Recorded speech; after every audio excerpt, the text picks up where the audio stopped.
Se marier en Afrique, c'est pas comme se marier en Europe. Quand vous vous mariez en Afrique, vous choisissez pas uniquement un mari ou une femme. Vous êtes en train de choisir la famille de vos enfants. Donc, observez très bien la famille dans laquelle vous avez décidé de vous marier. Oui.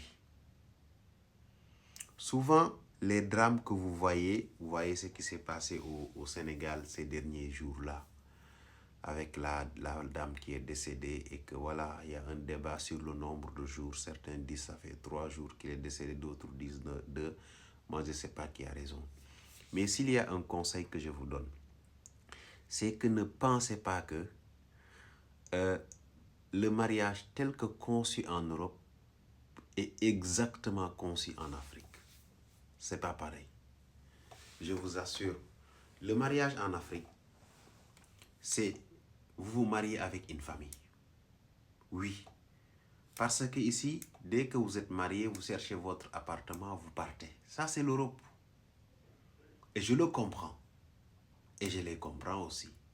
Mais si vous êtes en Afrique, vous avez une maison où il y a ta mère, ton père, ton grand frère avec ses enfants, ton petit frère qui va bientôt se marier, toi avec tes 2 enfants. Tu veux concevoir le mariage comme Jean-Michel Dupont, comme il le conçoit en Europe, là-bas en Bretagne, tu risques de faire une erreur. C'est pourquoi les gars, pour éviter certains drames familiaux, choisissez bien, observez bien les familles dans lesquelles vous vous mariez pour éviter des problèmes à la personne. Parce que vous ne pouvez pas avoir une famille toxique et aller ramener un enfant ou une fille de quelqu'un dans cette famille-là. Vous allez détruire sa vie. Et aussi, vous les filles, évitez de vous marier dans des familles toxiques.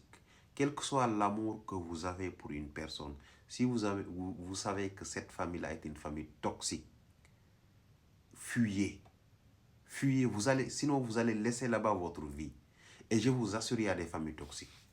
Il y a des familles, dès que vous mettez là-bas les pieds, c'est le début des problèmes. Tu as tort, tu as raison, il m'a insulté, il a volé, il me respecte pas, je suis ceci, je suis. C'est toujours dans des histoires comme ça que vous allez faire votre vie. Même si vous crachez de l'autre côté, il va dire que oui, il m'a dit qu'il dit je suis sale. Vous rigolez, il me montre que moi, mes dents sont jaunes, je ne peux pas rigoler, et lui, il a des dents blanches. C'est cette vie comme ça qu'ils vont vous mettre. Et vous, les parents, quand un enfant vous dit la famille dans laquelle vous m'avez envoyé est une famille toxique, je risque de laisser ma vie là-bas. S'il vous plaît, récupérez vos enfants. Parfois, il y a des filles qui vivent dans des familles. Ce qu'ils endurent, il n'y a que eux qui peuvent le dire, qui peuvent le savoir. Et c'est au bout du bout qu'ils interpellent leurs proches. Oui, pour leur dire, j'en peux plus, aidez-moi. Aidez-moi. Parfois, personne ne les écoute. Et au finish, ça finit par des drames. Mais toujours, prenez le temps d'écouter vos enfants. Et vous les filles, arrêtez de rêver. La famille africaine est totalement différente de la famille européenne. Ce qu'on vous fait miroiter dans les télévisions, dans les réseaux sociaux, ce n'est pas la réalité de la famille africaine. Vivre avec un Africain, choisir un mari africain, c'est choisir une famille d'abord. Oui. Donc, si vous faites le mauvais choix sur la famille dans laquelle vous avez décidé de vivre, dans laquelle vous avez décidé que vos enfants naissent ou fassent partie, les gars, soyez prudents. Les filles, soyez prudents, ne vous laissez pas leurrer. Ne vous laissez pas leurrer. Il y a des réalités qui sont là et personne ne peut les nier. C'est ça la vérité.